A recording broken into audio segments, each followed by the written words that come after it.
This podcast is part of the Big Heads Media Podcast Network. For more great podcasts, head over to bigheadsmedia.com.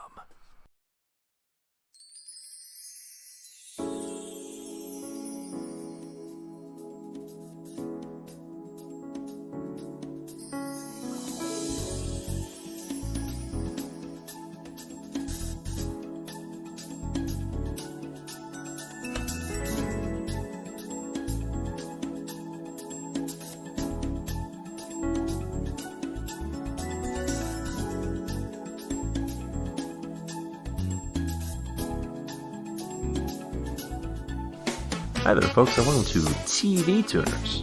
It's a television podcast for the true fanatics. It's a weekly dive in the latest in TV news and reviews. I'm your host, Swanson. With me, as always, is my co-host and, the Moon. That's right, the Moon, Stairmaster.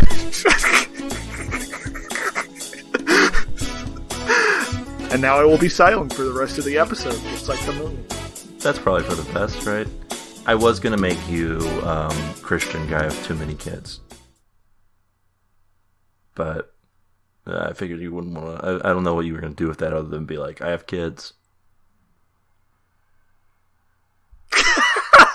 You would just... I was waiting for you to tell me to start talking again, but you didn't.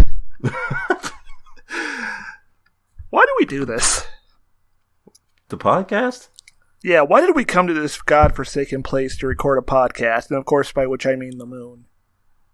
Well, yeah, we are, we're not in Denver right now. We did try and escape by heading to the moon, but something happened with our rocket, and it did sort of trap us on the moon, so we have no real way of getting back. A limited supply of oxygen, which we probably shouldn't be wasting. And then we watched the show and found out it doesn't even take place on the moon. No, instead it takes place on a Arizona. Simile. Yeah. Yes. A fake moon-like area in like the Arizona desert, apparently. Wilson, Arizona. But yeah, we're here on the moon. Kieran is still dead. Mm-hmm. I had assumed that he would have come back by now and been like, I've been alive the whole time, dummies. You're all real stupid boys. Yeah. And all the friends in our lives are not answering our phone calls anymore, so we don't have a guest. That's right. And so we decided to travel to the moon and create some sort of like fun atmosphere for a podcast recording. Yes.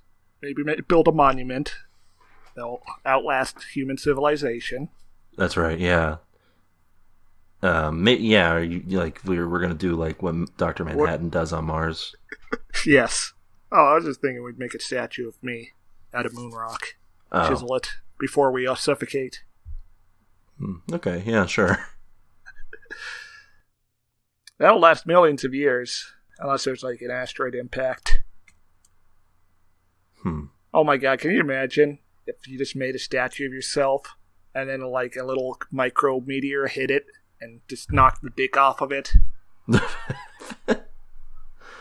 I feel like that would be a sign from some sort of celestial being. Anyway, if you like what you're hearing so far, why not consider subscribing? We're available on all of the podcast apps of your choice: Apple Podcasts, Google Podcasts, Stitcher, Spotify, and more. Christian Mingle. That's right. You can go on there and you can click on us and you can subscribe. And you can leave like a 5-star review. Yeah. And that'll help. That'll be nice. We'd like that. More people will see this. Yes, they'll realize how bad we are. They'll see that and they'll go, maybe I'll check this out. Yes. And then they'll keep us on their podcast feed and never listen. And that right there is where the big money is. How many podcasts are you subscribed to right now? Friend? Ooh. I did a recent purging. I don't remember how long back. So it's only like maybe 15.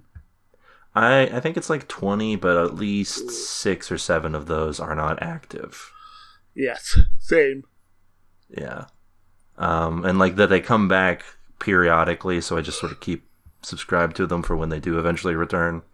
Oh, yeah. I've still got Cool Games Inc. in my feed. Oh. It's out of kind of sadness. Yeah, that's depressing. Yeah. No, so I occasionally will remove a podcast if I've gotten bored with it, which happens. All the time. Yes, frequently, actually. But yeah, I keep a steady stream. And hey, if you're looking for more podcasts, we're the perfect one for you. And if you're getting bored with this podcast, you can contact us on Twitter. Yeah, yell at us about how we should be more interesting. Yeah, scream at us to bring Keo back. Yeah, we might just do it. Who knows? I mean, we can't. He's or dead. Or it might just be up. It might be out of our hands. Yeah. But yeah, to record another episode of the Bleachcast. Yeah, that'll come around eventually, right? # more swords. Also, all of those bonus episodes people paid us to do. Yeah. But if we did those without Keo, we'd have to refund like 33 cents for each episode, I think. Yeah. Morally speaking. At least, yeah. That's about are you saying that's Keo's worth? To an episode? There's 3 of us. Oh, each copy's $1, right? No, it's $3. Excuse me? Yeah. I thought we only had how much money do we have? We'll talk about this off air. We need to have a very serious conversation. Don't worry, it's in a secure Swiss bank account that only I know the combination to. Uh-oh. And we don't have any telephones, so we can't call that bank right now. No. Since we're on the moon. You could maybe get us a rocket ship home or something. No. Unfortunately, all we have is this mass driver that we're going to send this USB with the episode on to our producers. Yeah. Our producers who were our interns. Yeah. Now they got real jobs. Still unpaid. I guess we could ship our corpses to Earth with the mass driver as well. Oh yeah, sort of like under our tongue. Yeah. Yeah. All right. Well, yeah, that's good. I mean, listen, go over to @TVTuners on Twitter. Please. Take a peek. Yeah, say hello. Look at all the great TV content on there. And if you want a more personal touch, something that will really get your bones a pumping. What the fuck does that mean? Get your bones leaping out of your skin. That's right. Yeah, get them jumping right out of your flesh house. House.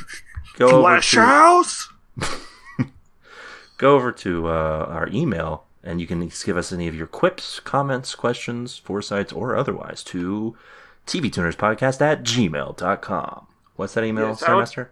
tvtunerspodcast@gmail.com. Email us. We'd love to hear your ideas for a skeleton-based college comedy. That's right. Yeah, you can be like Geo. Oh. Who sent us this email titled... his name this week is New Pants Geo. Who sent this email to us. Maybe like an Adidas track pant. Uh-huh. Yeah. Miles Davis is the name of this email title. It's titled The TVT3, which there's only 2 of us, so I hope that doesn't perturb you. Pissed my shorts today. Not much, but some. We've all been there. First time in some time. Almost made it, but didn't. Brings a man to wonder. When's the last time them TVT boys soiled themselves in such a manner? And what did you learn from it? Best wishes. So we can get a little scatological here, I guess. We don't normally talk about shitting oneself. Oh, I shat myself last week. I had indigestion, and I thought, I should take some, what's it called? Pepto-Bismol to deal with this. Yeah. But that was the wrong drug to take. And 5 minutes later, I reaped what I sowed. I never have a good experience when I take Pepto-Bismol. It should be called Pepto-Abysmal. Wow. It's no good. I've never had a good experience. I will say that I don't know... I've never had a very traumatic experience of... Oh, one time I pooped myself in a Best Buy. I've never had that experience to where I have shit in public and not known what to do next. Do you want to know what to do next? I don't think that's... I'm glad I haven't had this experience. I'm just saying I haven't. What did you do next? I was like maybe 13, so I was like, "Hey, Dad, can we go home, please?" So you just like sat and shit on the ride home? Oh, yeah. No, I think all of the times that I've shit myself have been like me being like, I don't need to go to the bathroom right now. And then it being a mistake, but like I'm at my house. So it's I guess it's more embarrassing to be at your house than to shit oneself. Honestly, yeah. But that is also where I shat myself last week, so I guess I am the fool. Yeah. Like it makes a bit more sense to be like in public and be like, I'm not going to be able to make it anywhere. There's a certain embarrassment to be close enough to a bathroom, but not willing or able to make it in time. Is it better to shit your own pants or to tear your pants off so it gets on the ground instead? Oh. I mean, legally speaking, the police would prefer you shit your pants, but... But who cares about the police? Are your individual rights more important than that of the Best Buys? That's true, yeah. I feel like there should be a policy in place where if you have to go and there's no bathroom available, you are free to shit on the ground. Yes. As long as you have a bag to pick it up with. If it's good enough for you have to buy it. Oh, you have to buy your bag? Like your, yeah. One of those. That's how they get you. Yeah, like Aldi. Is that a regional thing? I don't remember. No, Aldi is nationwide. Okay, yeah, you have to buy what a racket. You have to buy your own bag. If you shit yourself, you're not going to be using a bag. You're going to be, like, needing a sponge or something. A wash rag. Yeah, true, I guess. I don't think anyone's ever shat themselves dry. What is it with what is it with humans that's like we can't just shit ourselves dry, you know? I don't know. Every day we stray further from God's light. Oh, that's true, and that's why Adam and Eve, they were able to do it. Yeah, they probably didn't have to poop or pee. Yeah, truly a blessing. So, like, hold on. In that scenario, does that mean the apple made them piss and shit? That was the first thing they ever ate in their lives. So, yes. I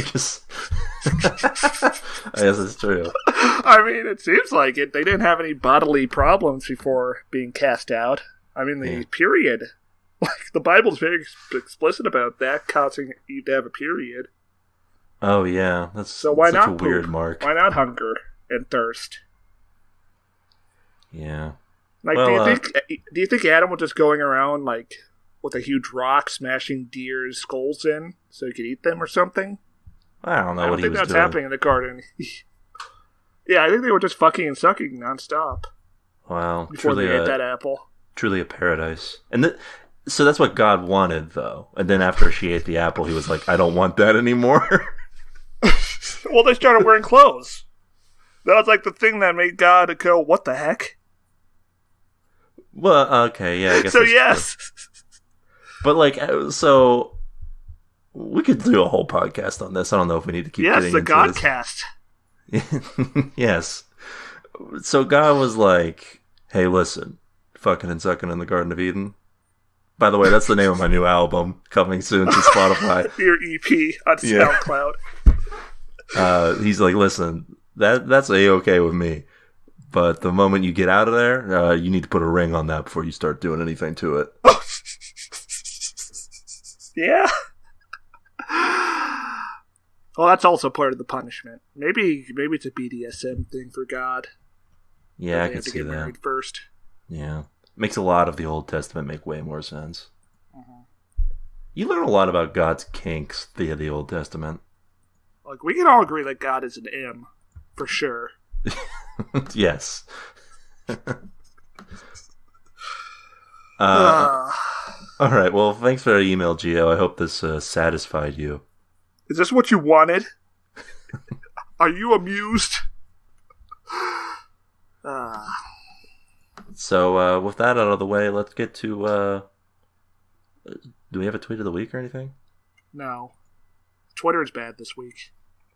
Oh, no good tweets. I looked up Moonbase 8 and Undertaker, and there was nothing good. It's true. The Undertaker did retire, and nothing good about that, huh? Oh, I also shared this this tweet about Coach McGurk talking about his persona. Oh yeah, but neither of us could do an H. John Benjamin voice. Yeah, we tried, folks. Wasn't gonna work. So yeah, I guess tweets bad. No good tweets. Yeah. Shit's fucked. All right. Well, in absence of that, I guess we'll go right into the Rabble this week. Oh yes. All right. Yeah. So the Rabble, for those uninitiated, is a segment here at the beginning of the show where we talk about the program, or about what other people say about the program that we're going to watch this week. Because their opinions are worth less.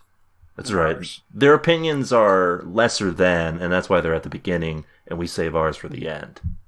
Mm-hmm. We have a lot of stuff that we get through on the podcast. We love segments on this pod. We're regular segment heads. We almost like it as much as having fun. That's right. Some would say more. And yes. And we love giving you some segments. So what's another one here? There's the Rabble. So we're gonna give you some reviews from both IMDb and critics' reviews from Rotten Tomatoes, and give you so-called professionals. That's right, the so-called social media hierarchy. Mm-hmm. That is critics, and we're gonna give you what they think, and then come back later at the end of the episode. We're gonna be like, hey, this is what we think. This is the official consensus. And also, we tell you what happened on the episode, for some reason. That's true. Well, a recap is always good and fun. Yes. All right. Do you want me to go first, since I have the one and you have 400 or whatever? I've got 3, and one of them is very short. Go ahead. All right. This one is very long. Oh. DN Corp writes, watched all episodes of Moonbase 8. Ball. This TV series sucked. Worse than the vacuum of outer space. There is nothing funny about the death of any human being. Old toilet humor is not funny. Reprocessed human waste living on the surface of the moon, not scientific. Due to no atmosphere, being irradiated within days and dying is not funny. Some of these words are randomly capitalized. By the way, trained as a space shuttle mission specialist, ignorant, deadly mission to save multi-million to multi-billion US DoD satellites attached to Made in Canada arm. Refuel empty tanks, replace battery. Upgrade computer, clean off solar array. High probability of getting around by high-speed space debris. Or a satellite. Facts to get to the moon. Mars and beyond space station is expandable indefinitely by design. Size of space station of NASA design 2001: A Space Odyssey. What's happening? Period. Arthur C. Clarke space elevator anchored to the space station. Wait, no. Space station, tethered to the factory 1.5 kilometer away. Factory uses sunlight as a solar furnace. Space debris collected by multi-purpose long-range space tugs designed to even harvest large asteroids media. Is this person like a Russian bot? Zero-gravity manufacturing of omnidirectional molecular materials. Building shipyards tethered to factory far enough away in case of disaster. Shipyards build first actual spacecraft to and from moon. Moonbase built underground like NASA design of it. 2001: A Space Odyssey to prevent irradiation at moon. See movie Moon about being irradiated. Magnetic rail catapults on moon to send spacecraft and materials back from moon to space station and catch her at factory. Wow, just like our setup. Part of the space station is this like some disgruntled NASA employee? What's going on? Part of the space station is the over 100% food self-sustainability farms that also collect CO2 and turn into breathable oxygen. Size about the same as of movie Silent Running. Other mission, preservation of endangered species. Second spacecraft built of omnidirectional materials built like triple-hull Russian Alpha-class submarine. Between holes is water to shield from radiation, drink, etc. in emergency processed in the missile molder fuel instead of using the ion drives. Destination Mars. Months before it doesn't... Holy shit, it's still going? Near light-speed communication satellite between Mars and Earth. Mars and the moon placed. You want details? The moon place? So that you can't plagiarize. Parentheses steal my ideas. 1 out of 7 found this helpful. Oh, his ideas. It's Newt Gingrich. Remember how he wanted to go on the moon? He wanted to make a moon base? Oh, yeah, that is true. I wonder if they're going to reference that on this program. Like Newt Gingrich is president? That would be funny. Or maybe they got like a little bobblehead of Newt Gunray from Star Wars. Oh, yeah. A very subtle reference. I'm not sure. I think this band may have schizophrenia. Yeah. I'm choosing to believe now that was actually just the ramblings of Newt Gingrich, who was like, what, 70 at this point? These were all popular things in speculative fiction about space habitation, but you need some punctuation, my man, and also independent clauses and like subjects and objects for your sentences. I'm so confused about everything. What was the ball part? What did he mean by ball? Did he mean 8 ball as in like cocaine? Oh, maybe that's it.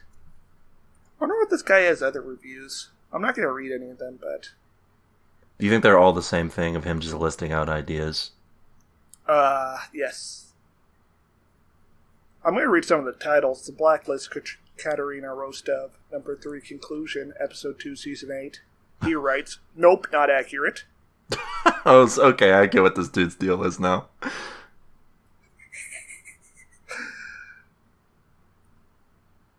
Yeah, he's just gonna The Astronaut Countdown 2020, Episode 1, Season 1. Not accurate. Yeah, I think I know where we're going with this. With these reviews. Attack of the Unknown 2020, already been done before. 1898, H.G. Wells, War of the Worlds. 1985, Life Force, a.k.a. the Space Vampires. Do you think he made a review of the remake of War of the World and said already been done before?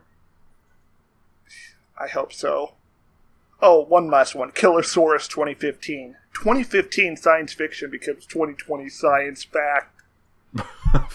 2015 did not have the technology, medical research, science of 2020. What?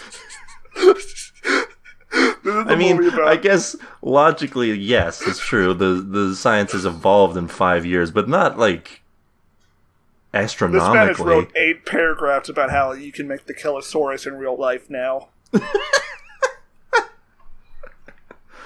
Oh, apparently this guy's a Vietnam vet. Allegedly. Okay. Stolen valor. I feel like if I keep reading these reviews, I'm going to activate someone. MK Ultra programming or something. Yeah, you might have already. Who knows? We'll probably find out soon. Apologies to Joe Biden if he gets assassinated. My mistake. Yeah. And I guess congratulations to Kamala Harris in that regard. All according to Kaikaku. Alright, so I've got some critics' reviews here. I'll start with the positive review from Brian Tallarico at RogerEbert.com. A tight, quirky comedy that has more laughs in its blessedly brief 3-hour total running time for this 6-episode season than most comedy films released this year.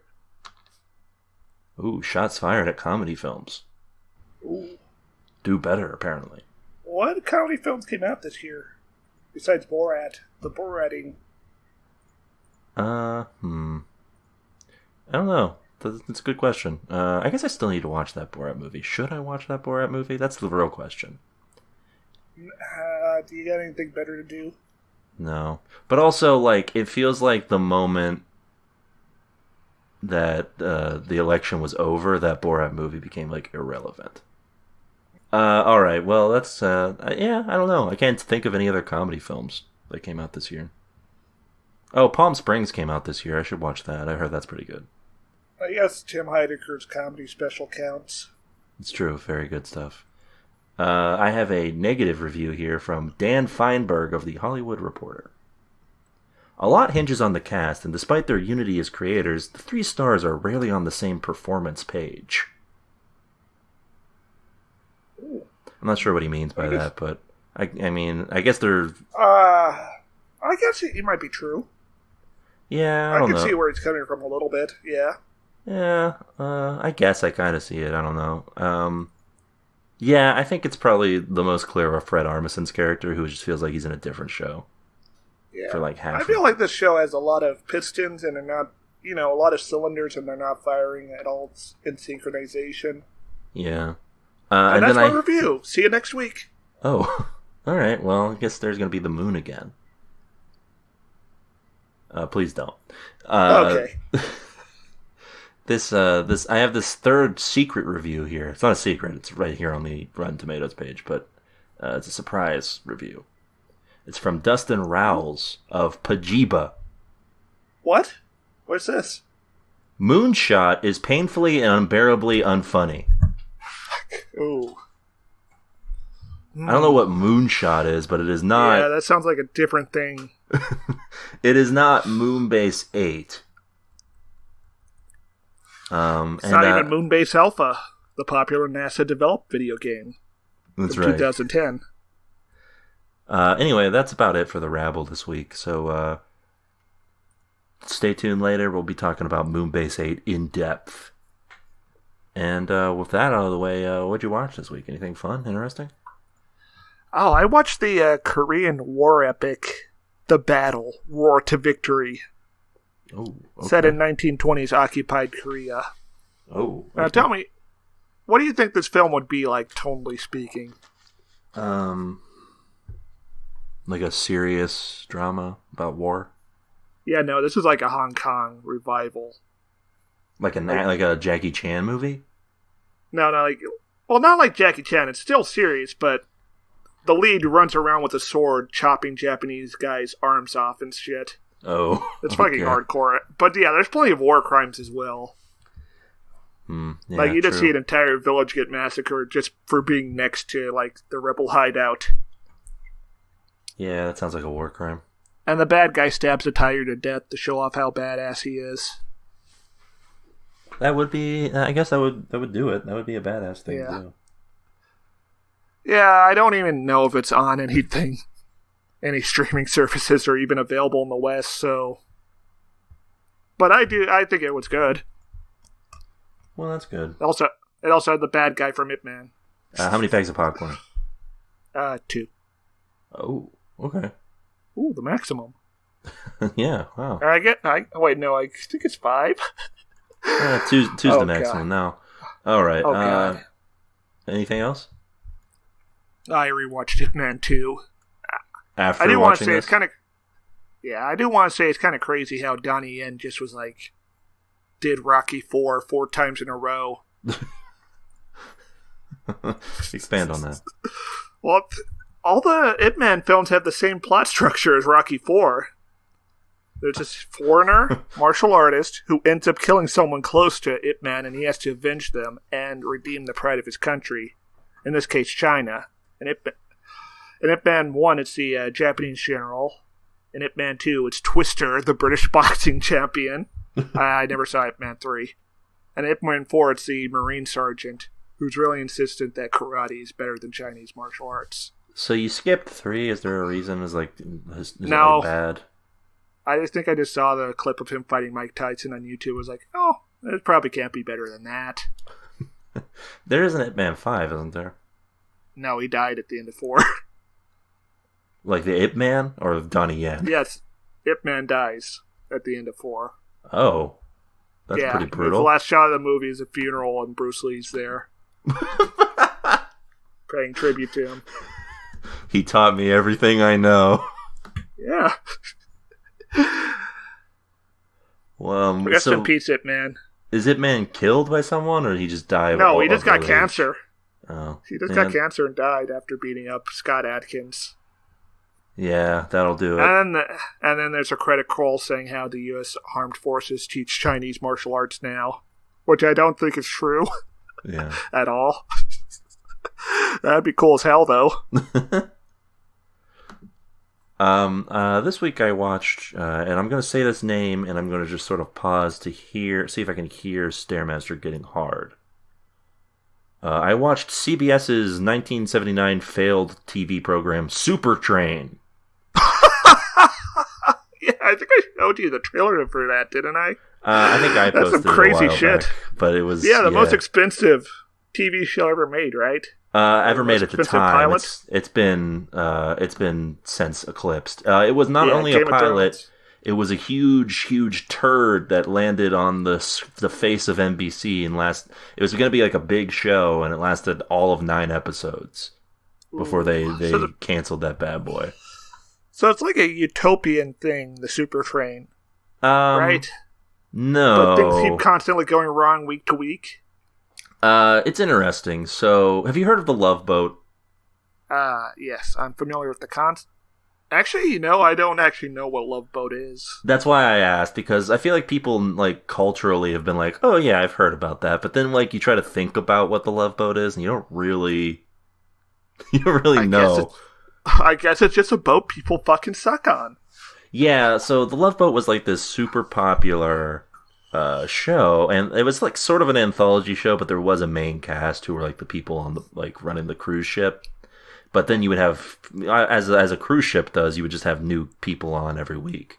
Oh, that's a great idea. Yeah, and it was like a huge hit. So NBC was like, hey, that's such a great hit. What if we stole it but put it on a train? Train. Historically very different from a cruise ship. Yeah, but this is like a sci-fi train. You could say it's going across the continent or something. It is. They say it's going from New York to L.A. Oh, that's great. Oh. Okay. And it's like a huge train. I'm getting hard right now. Yeah. And the train is essentially the only character. Expand on that. There are, like the Love Boat, which it is clearly ripping off. There is like a main cast, but they're all so like nothing. They're so boilerplate that it like achieves there's nothing there. None of them. I think the closest resemblance to someone that I know is Dick Van Dyke shows up in the second episode. Oh, come on. You gotta have like at least a wacky conductor or something. No, there's nothing there. There's like a wacky conductor or a no nonsense conductor. One of the two. But not both. Oh, so it's like Two-Face. Well, you got a good conductor and you got a bad conductor. Mm. You got to teach the train a lesson. No, the Super Train itself is like the big get here. So the reason the show is so expensive is that they paid for 3 sets of trains, all different sizes. They had a full-size train, which was 2-story cars, 64 feet long and 26 feet wide. Oh, wow. There's a mid-size version built to 1/4 inches to the foot. Wow. For like medium distance shot, and then there's the miniature version for the long shots. So they're doing a lot of shots of this train to the point where like this pilot episode that I watched is a 2 hour for broadcast runtime pilot, and I could tell you the plot in like right now in like a minute. Well, do it. What is the plot? There's a guy who comes on board the Super Train. Well, first off, we get this baffling opening credit sequence where the chairman of a fictitious company is like, "I'm gonna make Super Train," and everyone's like, "What do you mean? What do you mean by this?" And he's like, "It's a big old train." Why did you need it? You just have an opening crawl. Maybe Don LaFontaine narrating in 1999. Yeah, something. Congress like that, authorized creation of the Super Train in order to solve the resource wars. And then you have the sax kick in, and there's an establishing shot of the train. Yeah. Oh, yeah. Of course, you have like the 70s like disco music in this as well, and the theme also sounds a lot like the Love Boat theme. Like, they weren't even trying to hide it. So this guy gets on, he's a passenger, we find out he has a large gambling debt, and finds himself the target of an unknown assassin. Holy shit, that sounds awesome. Yeah, it's boring as shit. Because in between this, there is a woman who's traveling with her abusive boyfriend. And meanwhile, this guy is dealing with this like assassin, I guess. All these people are like, this guy dies around him, but we're led to believe that it's the abusive boyfriend who's doing this for reasons. But then it ends up being someone else, and it's not clear who this person was because they sort of all start to blend together. And worst part of all, the show vacillates between drama and comedy super quickly. Like there's a scene where the lights go out at this dance, and because it is Super Train, they have like a ton of amenities, right? There's like a gym, there's a little dance club in there. There's like a movie theater. Like shit doesn't make any sense. And there's like a pool in the train. Which how do you keep the water in there? But what? Like, shouldn't it be splashing around when the moment you get like any sort of resistance to the train? Oh, the train's so big. I think taking the turns would be very smooth. I guess it's true. They do make a point of how hard it is to stop the train. Oh. Well, yeah, it'd be like, what? Heavier than, like, an aircraft carrier, probably. Yeah. Also, there's a part, of course, near the end where this guy is thrown out of the train and is hanging on to the train itself, but he should definitely fly off of it with the speed that How this train fast is the train going? I mean, it has to get from New York to... it says it gets from New York to L.A. in 36 hours. Oh, that's kind of fast, but not like... I guess that'd be somewhere like 150-ish, I think. Okay, I guess maybe he wasn't flying off. Maybe he shouldn't have flown off then. Okay, we'll give it to Super Train. Yeah. But anyway, yeah, so there's... the thing that stands out to me from the pilot episode that I watched is that the lights go out at this disco club, and then the guy that the gambler was talking to is stabbed in the back. Ooh. And everyone's like freaking out, and then immediately after that scene, there's a comedy scene between like this woman with her abusive boyfriend, and like love to see it. Yeah, and it's like, okay, maybe we shouldn't. The most baffling thing is at the end, they do this like love triangle thing where the gambling guy is like trying to woo this woman who with her abusive boyfriend, and she sticks with the abusive boyfriend at the end.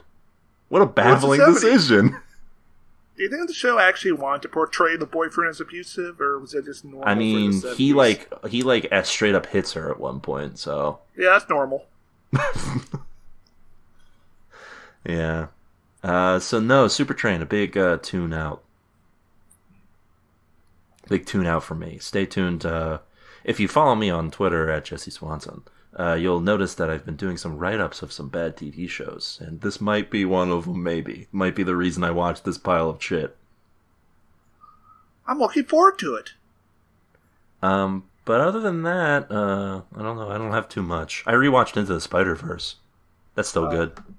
Yeah. Still kicks ass. I can't wait to see how they fuck the sequel up. Yeah, I mean, it's almost guaranteed to happen, right? There's no way... Yeah. It was such a good movie that there's no way that you can come up with, like... Yeah, now not that the corporate heads are looking at it. Yeah. Yeah, anyway, a good movie. You should, if you haven't watched it, you should definitely watch it. It's pretty much the best possible take of Spider-Man. Mm-hmm. They should make no more Spider-Man. Yeah, probably not. Alright, well, with all of that out of the way, let's get to the news, huh? Oh, okay. So David Fincher is preparing to release a new movie, which means that he's going talking to people, doing interviews, whatnot. And sometimes those interviews give some odd ideas. If you didn't know, Fincher is behind the 2 seasons of Netflix's serial killer drama Mindhunter. Also, more importantly, the game starring Michael Douglas. Well, yeah, but that's not a TV show. I mean, it could be. That could be a fun TV show, I guess. No. But now David Fincher has a new idea for a miniseries that he'd like to pursue. It's about one of the greatest monsters in American society. Cancel culture. Oh yeah, I've heard about this. Yeah, if someone's like genuinely offers an apology, but no one listens, did it actually happen? Yeah, which all right, well, whatever, sure. So Fincher has this to say about this idea, I guess, which I guess it would end up on Netflix. Maybe he mentions he has a partnership with them still, despite not planning on doing any more hunting any more mines. Grabber. Yeah. So yeah, basically it's like at its heart, it's about how we in a modern society measure an apology. If you give a truly heartfelt apology and no one believes it, did you even apologize at all? It's a troubling idea, but we live in troubling times. So who was he thinking of when he says this? Is it Harvey Weinstein? Is it Al Franken? Is it Kevin Spacey? That's the thing. Has there been someone who's given a heartfelt apology that everyone was like, nah, you suck, get out of here? Did Louis C.K. apologize? Not full-heartedly, no. I guess Aziz Ansari apologized, but also his thing was so minor in comparison to everyone else's. Who has actually been canceled by cancel culture anyways? Because Al Franken is still on the... That's because he's not senator anymore doesn't mean he's still not innumerably richer than us. Yeah. Well, that's the thing, of course. Cancel culture is not real. They're trying to rehabilitate him, I think. Probably. Now that Biden's been elected. Yeah, he's probably going to get a seat in the Biden administration or something. CEO of Laughs. Listen here, folks. This is my friend Al Franklin. I'm putting him in charge of driving the Vienna hot dog car. Mr. President, it's the Oscar Mayer Wienermobile. That's right, Jack. Do you think he's gonna have someone near him named Jack just so that he can, or Mac, or I think he will fire Kamala and replace her with who's the funniest guy named Jack? Jack Nicholson, I guess. I was gonna say Jack Black, but all right. Yeah. Jack Black's too young. You have to be 90 years old to be in the United States government at this point. That's true. This is my. He instead he hires Drill, thinking that it's Jack Nicholson. I hired my friend Jack Nicholson. Looks a lot different than I remember him. Drill would just start a nuclear war to end Twitter once and for all. And he would be right to do so. Yes. Anyway, as for this cancel culture thing, I don't think there's been a case that David Fincher, like David Fincher is talking about here, which is that I don't think anyone's given a heartfelt apology and then no one has believed it. Yes. I think the most successful example of cancel culture is Richard Spencer getting punched in the face that one time. It's true. That's the only way you can actually cancel somebody. It's by being violent. How Luigi learned to defeat fascism with the power of love. Chapter 1. Luigi found out that love could not defeat fascism, so he used a gun. The end. Yeah. Chapter 2. The incredible power of firearms. That's the thing. Listen, I don't know if we need to go over this for anyone who might be listening. Cancel culture isn't really a thing. Online is not politics. You have to actually wield power. Yeah. You have to mobilize the masses of people in society. And you can say that there have been people who've had their careers ruined, but guess what? They're still fucking rich. Yes. Even Bill Cosby in jail is richer than I'll ever be. I think, Bill Cosby's the only one that counts in that. Well, he wasn't even canceled. He was just arrested. Weinstein's in jail now too, technically. Yeah. But I think Bill Cosby would have gotten away with it if he had been white. Well, Weinstein didn't get away with it. Yeah, whatever. I don't think Weinstein's actually in prison. I think it's like a Pablo Escobar situation. He's just at his house? Probably. There's probably a little tunnel under his bed and the cot in the prison. Wow. When the lights go off, he just opens up the hatch and crawls down and goes home. I guess you could argue... No, you can't even argue that. I was going to say, like, Jeffrey Tambor got canceled, but he's still doing shit. Like, there's no one... Like, Louis C.K. maybe, but he's also still making money and doing shit. Like, he's doing shit. Yeah, there's no justice. Shows. The good die young, and the rich get and the evil get crowns. Yeah.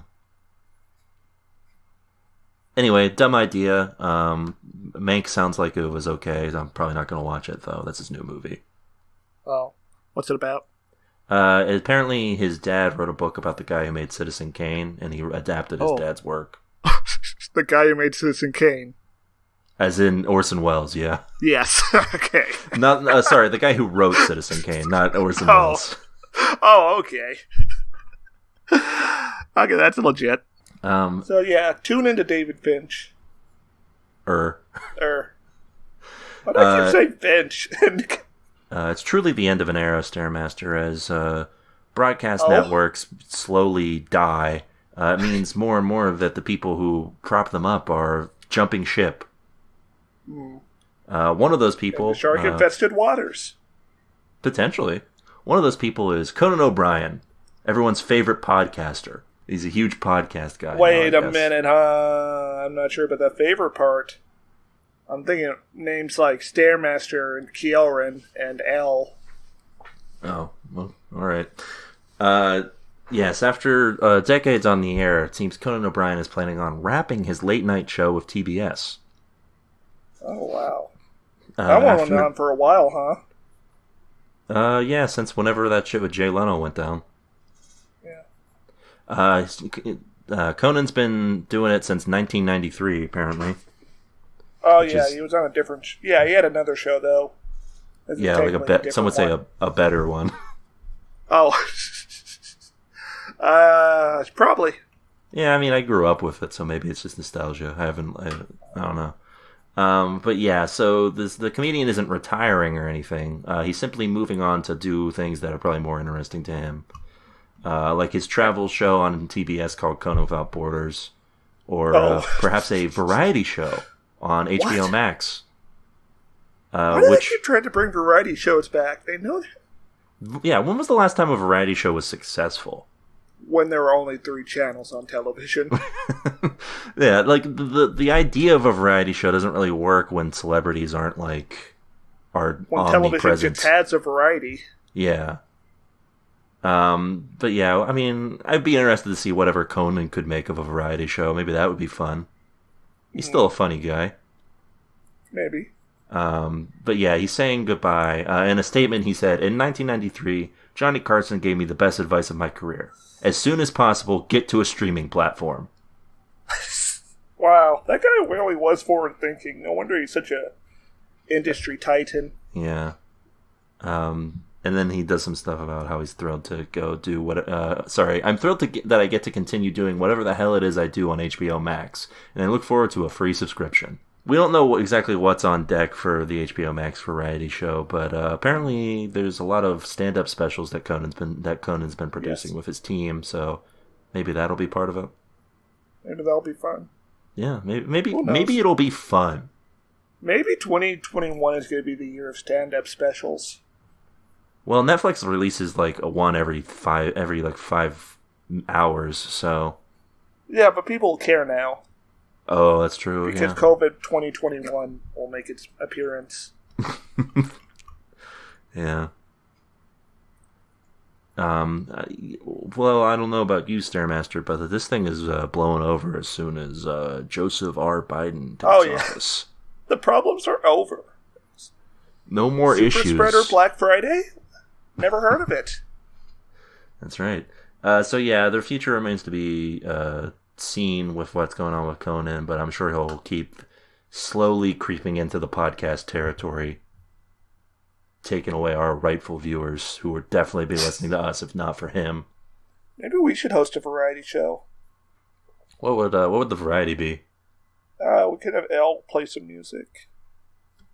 So the variety show is just like the 3 of us, like maybe Keo's there. I guess we just listen to some unfinished tracks. And we say nice. Yeah, we say like that's a bop.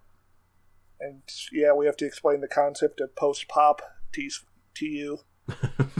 I know what post-pop is, thanks. Okay. I know music. I know music, Mark. I'm still hip with it. I know. I could make post-pop, Mark. Let's start our own 100 Gex ripoff.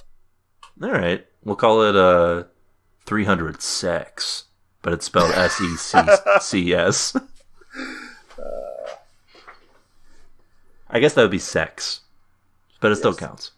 Anyway. 300 Sex, and it's all just Buddhist hip-hop. Sounds good to me. So yeah, that's it for the news. Pretty short week for news, but we're nearing the Thanksgiving times. Even though you should definitely not be doing anything with people who are not your immediate family. Please do not apply for 2 million advanced security pre-screenings from the TSA. Fuck. Yeah, that oxygen deprivation is really getting to us. It's true. With that out of the way, let's get to a segment that is near and dear to our hearts. It's Trailer Blazers. Hit the theme, Stair. It's been 3 weeks since you looked at me. Yeah, That's the only line I know. I thought you were going to start making some stuff up, but it has been 3 weeks since Kyorain has looked at us, since he has been gone. Yes. And speaking of 3 weeks, we're going back to the past with this one. The mid-aughts, basically. Sort of. Yeah, sort of. So we watched a trailer for a movie, but it is tangentially TV related. That's how I'm justifying it. It's the most TV related you could possibly be. It's Tom and Jerry. It's true. Tom and Jerry, television aficionados will know and love. Yes, they'll know it as the first TV show. That's right. It was Tom and Jerry, and then Honeymooners came on right after it. It was a big comedy block. Yeah, and that's the history of TV. So and yeah, then the Jetstones was there. The Jetsons was there very briefly. Oh, like a Flintstones Jetsons like mashup, not like a crossover because they've done that, but like a mashup, which is essentially they're the same thing. It's just one's in the future and one's in the past, but now it's like some weird mashup of both. Like you have a floating saucer that you power with your feet. Well, the thing is, I don't think the Flintstones had the weird class politics that Jetsons did, because there's like a presumed underclass. Oh, that's true. Their floating house pods. Yeah. Also, the Jetsons did not have a robot made, or not. Sorry, the Flintstones did not have a robot made. Yeah, they didn't have any made. They had self-aware animals doing manual labor for them. That's true. But they had to live in the mud and piss just like they did. It's a living. Wah, wah. So, as for this, Tom and Jerry, this movie is going to be... it's basically going to be, hey, Tom and Jerry, they're in the real world for reasons. So, yeah, just like the Rocky and Bullwinkle movie. That was exactly what I was thinking of, that wretched film. I don't think I saw it in theaters. I remember buying... I did. I remember my mom buying it, and I watched it approximately one time and was like, I'm good with this.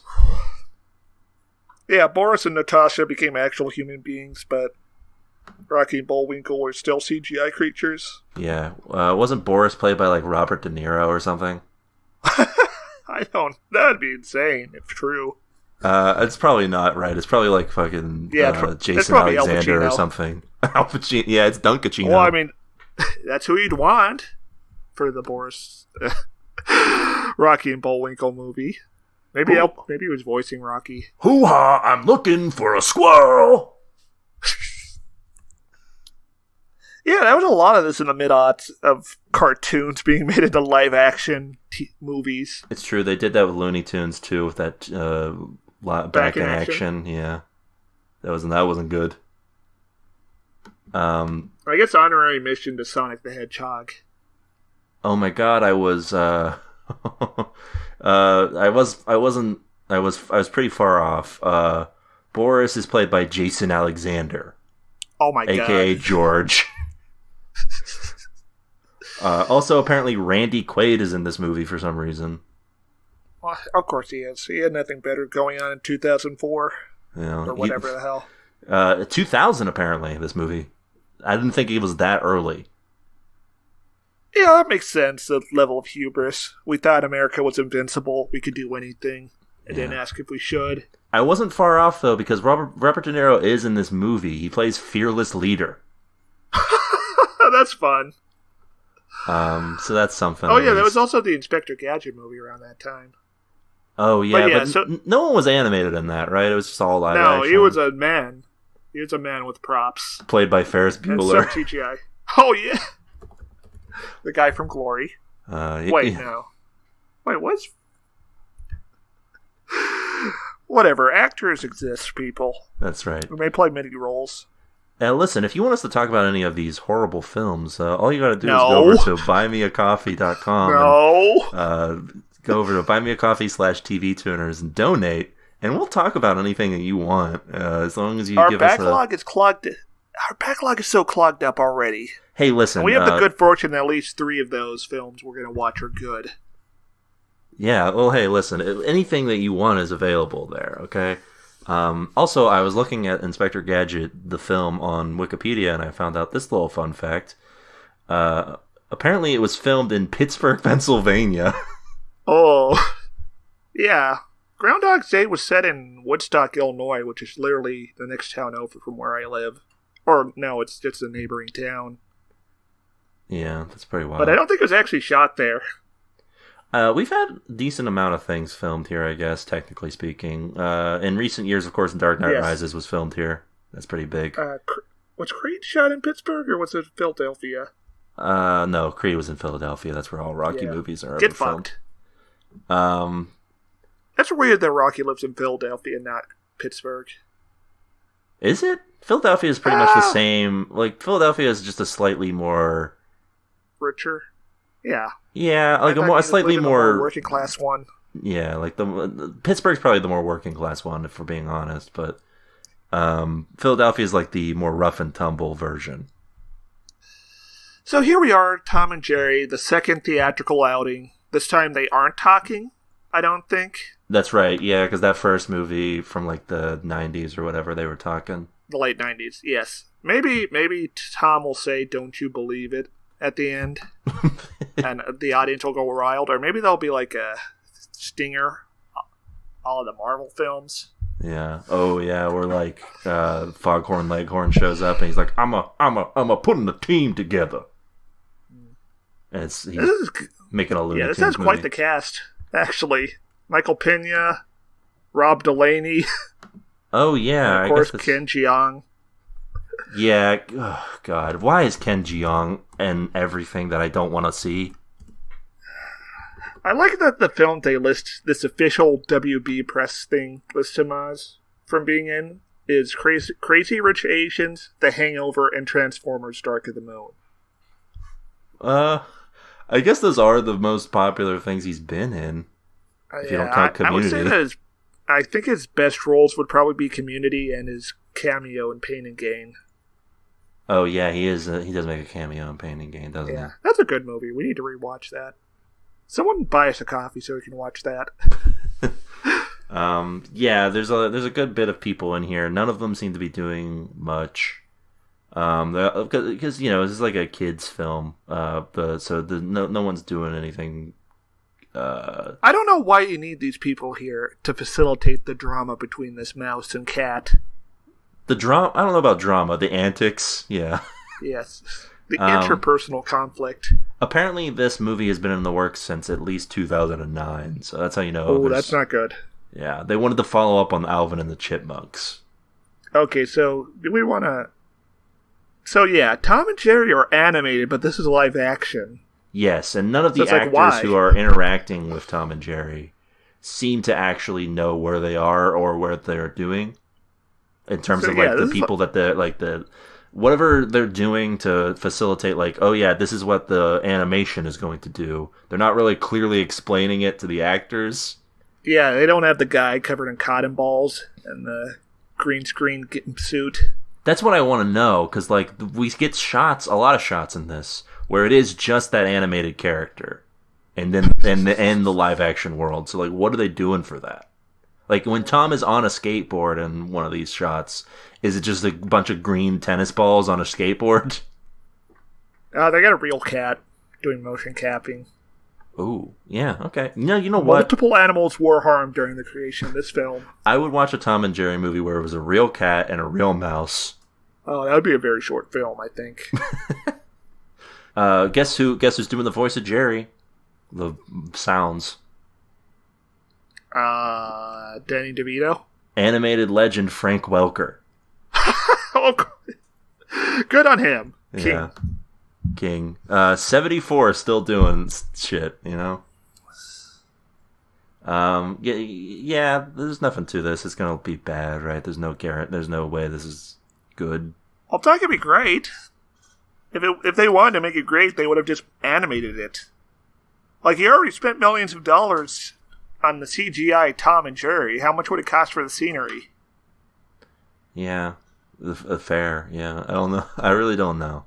I feel like this is going to end up being like that Scooby-Doo movie that came out earlier this year that no one remembers or talked about at all. There was a Scooby-Doo movie? There was a movie that came out this year. Are you sure you're not thinking Sonic the Hedgehog? No, I mean, everyone remembers that. It's the highest grossing movie of 2020. Hold on, I thought it got cut out of the box office by Bad Boys for Life. Oh, it might have. It probably did. Bad Boys for Life is number 1. Sonic the Hedgehog is technically number 2 in movies that are released in 2020, but 1917 did beat it because it came out last year at the end of the year. So Sonic the Hedgehog is in 3rd place, technically speaking. But no, there was a Scooby-Doo movie called Scoob that was all animated, CGI animated. It came out this year. I thought that was a CW thing. No, although that does sound like a CW Yeah, film. The sexy reboot. Yeah. This is a sexier look. Get a load of this shit. Okay. This film is a reboot of the Scooby-Doo film series, and it is intended to be the first installment in the Hanna-Barbera cinematic universe. Oh my god.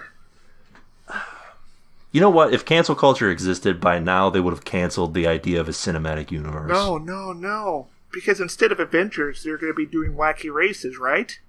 That's a crazy cross. Yeah. Yeah, forget about Infinity War. That's a crossover we want to see. It also explains why on the cover of this movie, there's Dino Mutt and Blue Falcon. Who are not Scooby-Doo characters. Those are deep picks. Yeah. I only remember I don't even remember who Blue Falcon is. Apparently, they team up with Mystery Incorporated to help foil Dick Dastardly's plot, so they are setting up wacky races, maybe. Oh man, I hope Space Ghost shows up.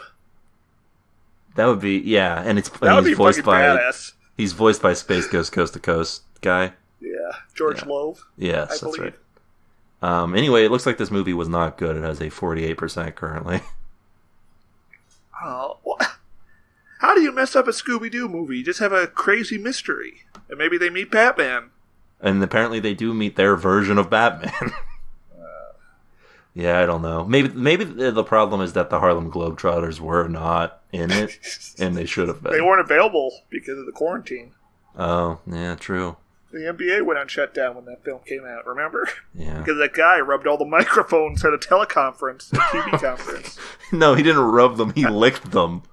Yeah, he played with them, and they got tested positive for COVID like 3 days later. That man is going to go down in the history books as like the dumbest person. Well, no, there's a lot of dumb people this year, huh?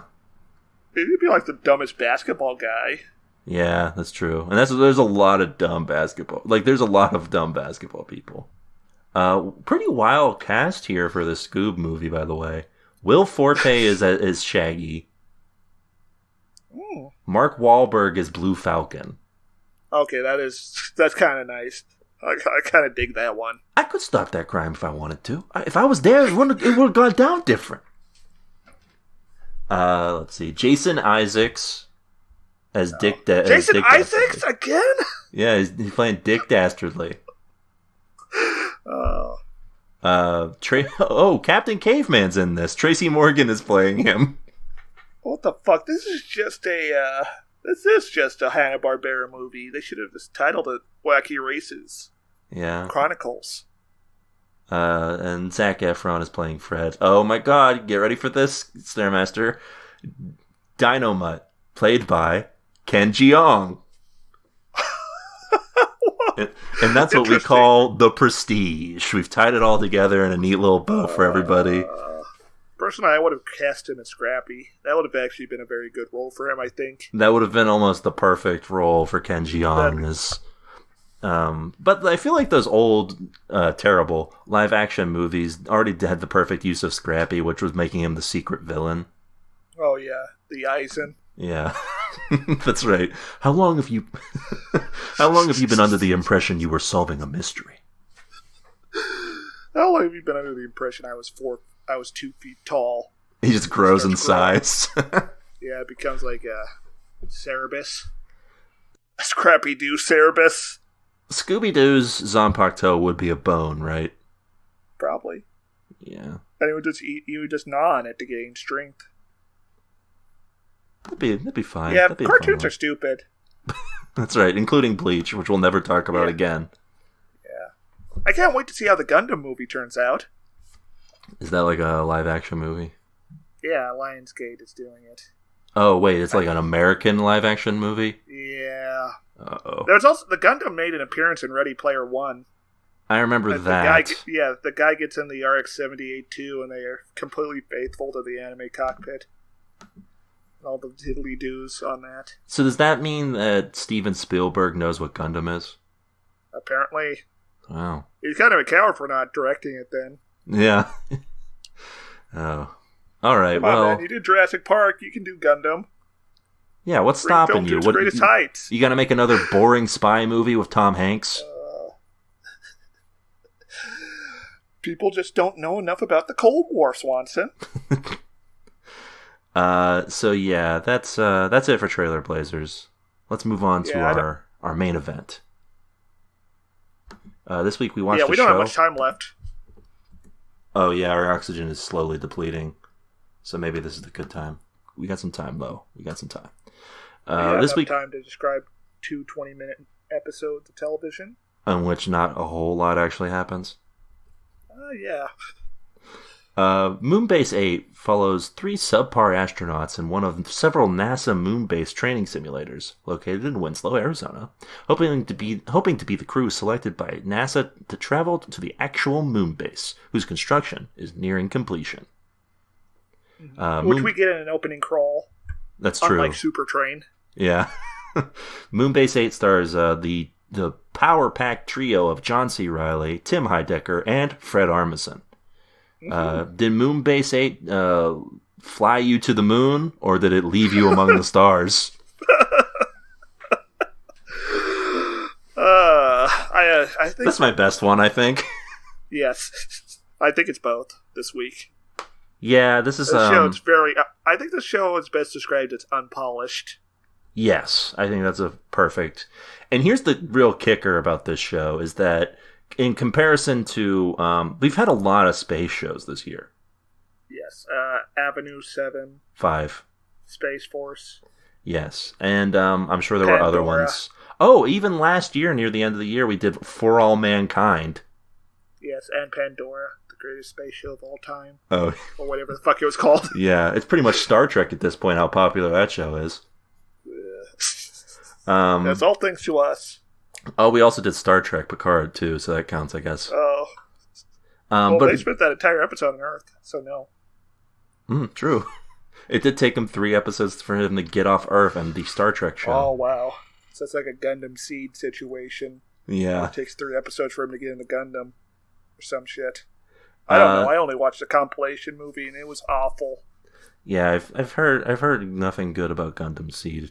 Yeah, like his childhood friend sleeps with him, so she can manipulate him into committing space genocide against the new types. Except in this version, they're called coordinators. For what reason? Because it's an alternate universe, I guess. Well, they were like, we can't call them the same thing. Yeah, but then they just have a guy who's literally just Char. Like literally a blonde guy with the same exact mask covering his eyes.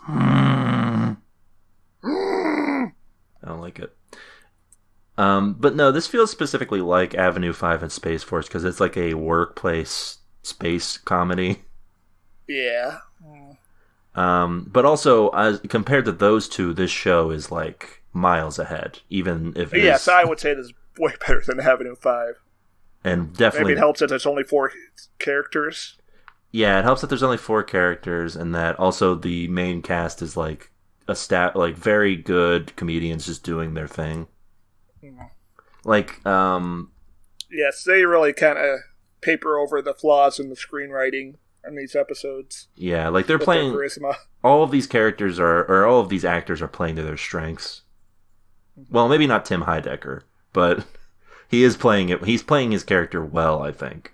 Yeah, he's got a tight rope because he's got to be stupid, but not too stupid. Yeah, like because John C. Reilly is clearly playing the dumbest of the 3.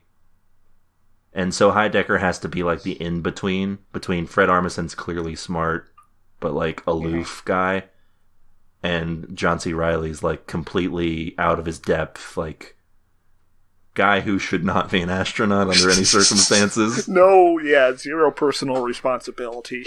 Like most people in the U.S. military. Apparently, from what I can gather from these 2 episodes, he was a former helicopter tour pilot. Yes. But it's not clear if that's just something he was doing, like if he's a military veteran or not. Considering the fact he's like several $1,000s in debt to the point it'll be, and it's been issued to him, he probably was enlisted at some point. I guess that's true, yeah. So yeah, to lay it all out there, that's John C. Reilly's character in a nutshell. Tim Heidecker plays maybe the most interesting of these 3. Yes. He plays a Christian of some sort who wants to go to the moon to spread the gospel of Jesus Christ out into the universe. I don't know what his plan is. Is he going to hijack the radio or something like Vasily Sablin?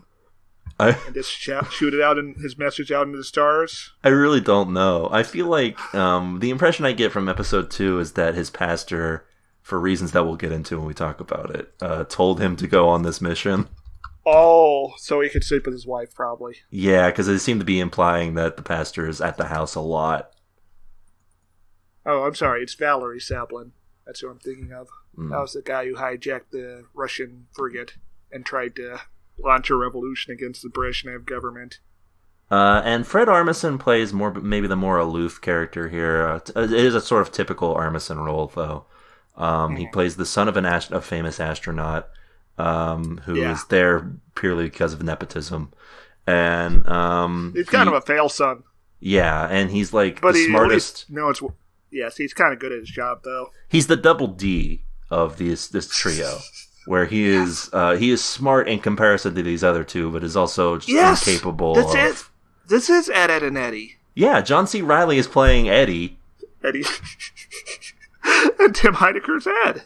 I guess sort of. That makes sense because Tim's technically the tallest of the 3. I mean, like, sort of like the plotting of this is similar to Ed, Ed, and Eddie. Because it's very mundane, low stakes. Yeah. Sort of like... And the moon is sort of a gobstopper. Sort of, yeah. They're always trying to catch it. You mean Jawbreakers, you stupid bitch. Well, I guess that's what they couldn't call it a gobstopper because they get sued. And also, also because a gobstopper is a type of jawbreaker. Yeah, I love the thing I always loved about Ed and Eddie was that the jawbreakers were gigantic. Oh yeah, I got so mad when I went to the candy store and they were just like small pellets, penny-sized. Yeah. You wanted something that could not logistically fit in your mouth. Yes. My reach exceeded my grasp as a child. But in the end, I still enjoy those jawbreakers because I also went to Suncoast Video afterwards and bought Dragon Ball Z: The Return of Cooler. Ooh, yeah. Yeah, and watched that while nobbling on the jawbreakers. Just like hanging out, eating a jawbreaker, listening to like, I watched you change. Yes. Yeah, as Goku's like transforming into Super Saiyan. No, this was the sequel. They didn't have any licensed music for some reason. Oh, yeah. I guess they just figured the kids wouldn't care about it. Yeah, I guess that's true. Yeah, they were saving that money for Broly. Yeah, I'm trying to think. Yeah, I guess Rise of Cooler was Rise of Cooler the sequel, or was Cooler's Revenge the first one? It was Cooler's Revenge is the first one. Which has that song in it. Yes. Okay. Become a fly. Yeah. I didn't do anything wrong. I can't. Ah! Yeah, that got a lot of play in my house, in my DVD player. Let me tell you, like, yeah, that's fucking badass. Or maybe it was probably a VHS player, but still. Yes, yes. Anyway, so yeah, let's get into this first episode here, titled "Dry." So this first episode does a bit of a little bait and switch here, which it introduces 4 astronauts because NFL player Travis Kelce is playing himself in what is described by, I think, John C. Reilly as a piece of stunt casting by NASA, where they do a partnership with the NFL to make one of the players an astronaut. It's like, what's his name? The guy who enlisted in the Iraq War and then got murdered by his fellow troops. Oh yeah. What's his name? I don't remember his name. I know who you're talking about. I remember. I have a memory in high school of like the teacher being astounded I didn't know who that was. I know who you mean. If you know the name of that person, hit us up on Twitter at TV Tuners. Yeah, and he for the record, he probably was murdered. Like, actually, yeah. Yeah. Yeah. Rest in peace, that guy. I heard George Bush gave the hit. Gotta make Poppy proud. Hey, Poppy, should I kill this guy? Bush Sr. just looks up from the newspaper and glares. What do you think, son? Do it like I did it in Dallas. Because he was there. It's true. That day. Yeah. And he did have grass stains on his pants. And no one ever questioned it. Yeah. So yeah, they this episode they run out of water, and it's implied, I think, pretty heavily that Kelce is the reason that they are out of water. Yeah. Because he seems very aggressive and bossy. Yeah. I was mildly amused by his presence in this. Especially because it ends with him actually dying. Yes, I respect them for doing that. If they hadn't killed him, I would have just given an instant tune out. Yeah, the fact that he's there for like the first 10 minutes of the program at most, and then dies because he tries to dig a ditch in the middle of the desert without a well. Yeah, he tries to dig a well for water in the middle of the desert without doing any sort of research into what might happen. Turns out there was a cave underneath. Yeah, so he falls in, dies. And this leads to like a spiral where John C. Reilly is like, we have to cover this up. Have you seen that image, Swanson, of the map of the United States with all the missing people cases on it? And below it is a map of all the underground caverns formations in the U.S. And they all kind of overlap. Oh. So, yeah, it makes you think. Huh. Interesting. That's I'm glad you brought this up to give me another thing to sort of be terrified about on my daily travels. Yeah. Just the possibility of just falling into a ditch someday. Being consumed by the earth. Yeah. And you know what? I guess it would make sense. It would be a good way to go. To return to the return to the mother. Yeah, return to the mother that birthed me. And that we stamped on, spat on, and murdered ourselves. Yes. So yeah, there's sort of like Evangelion. Huh. Something to think about. So yeah, there's a whole lot of like spiraling after Kelce dies. Although beforehand he is sort of a menace, particularly to John C. Reilly's character, where very threatening. Yes. Almost sexual at one point, if I recall. Yeah, there was like there's a bit here where he's they're going out right before they start digging, and John C. Reilly starts to open up a bit about his character, and he's like, "Listen, man, I'm trying to impress my I've got like a family back home that don't want anything to do with me. I'm trying to like impress them, and going to the moon, that'll do that." And also he implies later that he has a lot of debt. Yes. I guess he's just hoping that by going to the moon he'll be able to pay that off. I don't know. Oh yeah, you can get like a Mountain Dew commercial or something. Yeah, I guess that's true. So yeah, he wants to make it big. And so they have this whole deal here where Kelsey is like, "Hey, listen, man, you're being a little pathetic, all right? Like, be a real man and like dig this hole." Yeah, and he immediately dies. Yes. John C. Reilly like spirals here and is like, "We have to cover this up." So they write up this terrible email about him being like, he drove off, check out Vegas or something. Yes, he had gambling debts, allegedly. And then like I think Fred Armisen's character is like, "Listen, if we post this, we're like officially doing a cover up, but we're not guilty right now of doing anything." And so then they decide to not do anything. They realize that they have run out of water. One of them that's why he was digging the ditch. Yes, Tim Heidecker suggests drinking vegetable oil, which is the sort of fine line between dumb and stupid, or smart and stupid that he's playing. Mm-hmm. John C. Reilly breaks out his special liquor. At this point, John Amos's character is complaining about having kidney pain and muscle spasms. Yes. I don't think you should be drinking liquor if you're experiencing that level of dehydration. But they do anyways. Yeah, they have like a small sip of the liquor, and then it turns into them just drinking all of it. Yeah, like me and marijuana. So they get drunk, they go out in their spacesuits and look at the moon from the desert ground that they're on. And then they sort of convince John C. Reilly's character to call it in. They dig out. No, he just passes out. Oh yeah, they sort of just do it. They're calling it a night.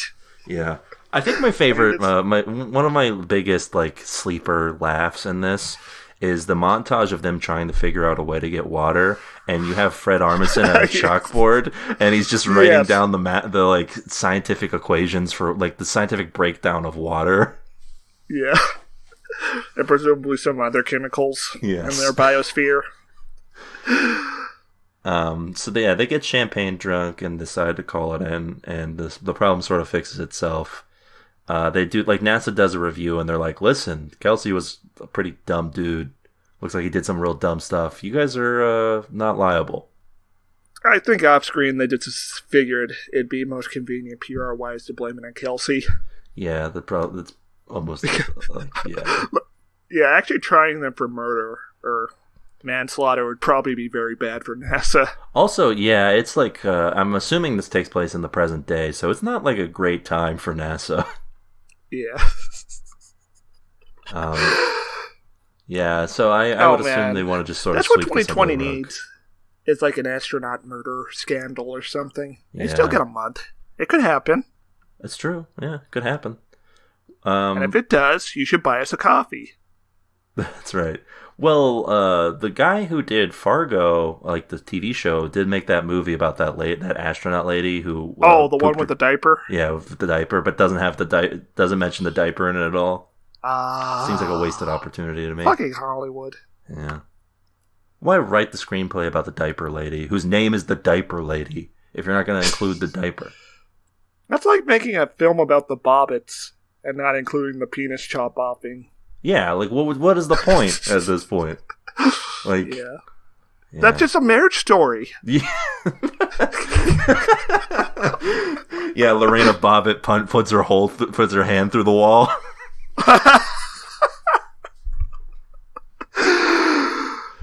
Yeah. So that's pretty much the first episode in a nutshell. There's a smattering of funny jokes in there, but there's not like plot wise. It sort of just stretches that, lets itself sort of stretch out. Yes. This is kind of close to like On Cinema in terms of its tone and comedy, I would say. Yeah, it feels like you see a lot of. Well, John C. Reilly and Tim Heidecker have worked a lot before, and all of these episodes are written by the three of them apparently. Yeah, Eric Wareheim is also executive producer. Not that means anything. And the director and writer of this, Jonathan Kreisel, also worked with Tim and Eric a lot, so it makes sense. Jonathan Christ. That's right. He also worked on Portlandia, which is like Fred Armisen's big thing. that I don't think I've seen a lot of. But yeah, this is like, so there's a lot of overlap between that sort of, it doesn't have the madcap sort of Tim and Eric energy, but it definitely feels more like something that like Heidecker. And these relationships, at least now, aren't as toxic as the ones on Cinema. That's right. I mean, like maybe Tim is playing a Trumpian figure. Yeah. Yeah, I feel like there's not like, maybe at the end these relationships get out of hand, but right now they're sort of like, they're clearly not on the same page about almost anything, but they're definitely like they're working together. Do you think it would be better or worse for season 2 if they actually are on the moon? I kind of want to see that, but let's get into the next episode. Yeah. So the second episode is titled Rats, and we got a rat problem. Which is just a literal person taking stuff from them. And also probably what Tim was referring to when he was running for district attorney or whatever the fuck. Oh, yeah, that's true. Yeah. So Heidecker's character in this is revealed to, I guess, just be extremely Catholic.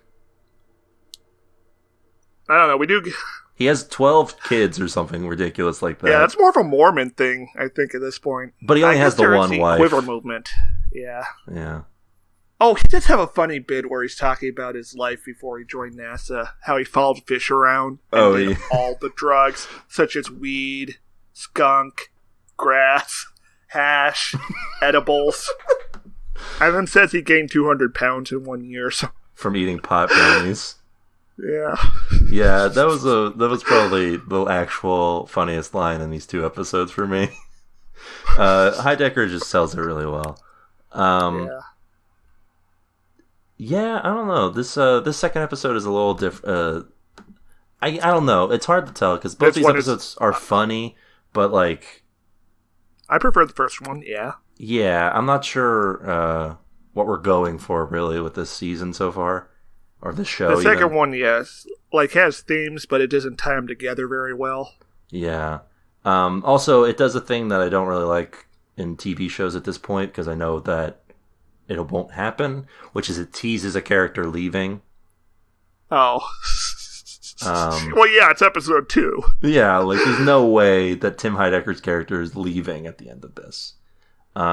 We do get the best line from Fred Armisen in the second episode, though, which is, nepotism is a great thing. That's why there's a word for it. It works.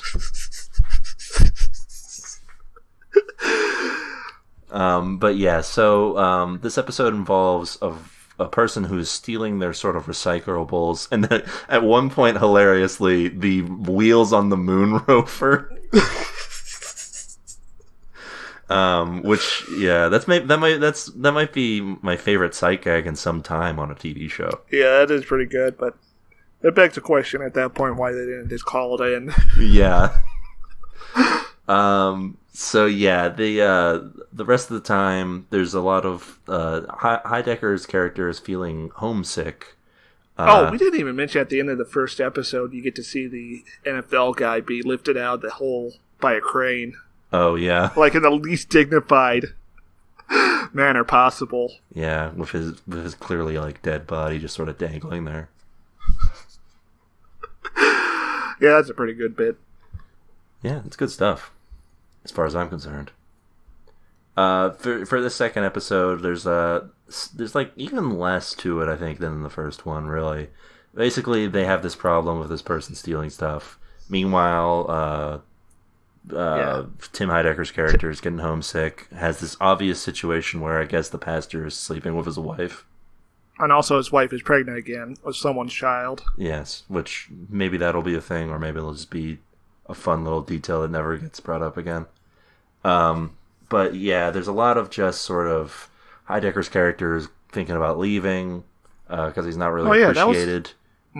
That was also a plot line on Cinema, I think. Tim's son, Tom Cruise Heidecker, sort of looked like his co-host, Greg. Man, I guess I should. I don't watch think they ever on Cinema. addressed it though. Yeah, you need to. It's like if Tim and Eric had a Star Wars-esque expanded universe. Oh, okay. So yeah, the second episode, there's not a whole lot to it here.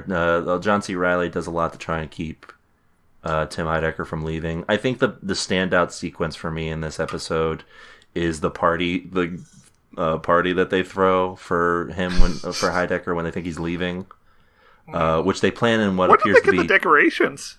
That's what I want to know. How'd they make these decorations? They don't. I don't know. I guess they might just have these materials around. I don't know why. But also, they seem to have planned it in 2 minutes, and when they're talking about how I really don't want him to go, and he was like, yeah, maybe we should throw this party for him, and then it's revealed that Heidecker is just in the next adjacent room waiting patiently. That was good. There's a bit here where there's a rat that Heidecker refers to as a name that I don't remember. I think it was Jeremy or something. And this rat gets loose after Fred Armisen takes it out to give it a goodbye. They go searching for this rat and have a heart-to-heart, and Tim Heidecker decides to stay or whatever. Meanwhile, the rat, the guy who's been stealing stuff. Yeah, the metaphorical rat, not the literal rat. It's a guy who melted his brain. Yeah. At Burning Man too many times. And he has a conversation with John C. Reilly where he's like, you gotta let go of your control, man. Yes. Which is good advice. I mean, but maybe not for John C. Reilly. No. So John C. Reilly comes back. At the end of the episode, Tim Heidecker decides to stay, and that's kind of the end of it. There's some funny bits here, but there's not a whole lot to the thing itself. There's an ongoing sort of runner plot of them Fred Armisen trying to figure out the most efficient way to put on a astronaut suit. Oh yeah. Which involves a lot of noise-based comedy. Yeah, it's Native American rhythm. They were doing a Native American song. Yeah. Which I think is based off a true thing, because why would you make that up? Yeah. I don't think you can get away with making that up in 2020. No, it sounds like something that NASA in the 60s would have done, to be honest. But they would have been more racist about it.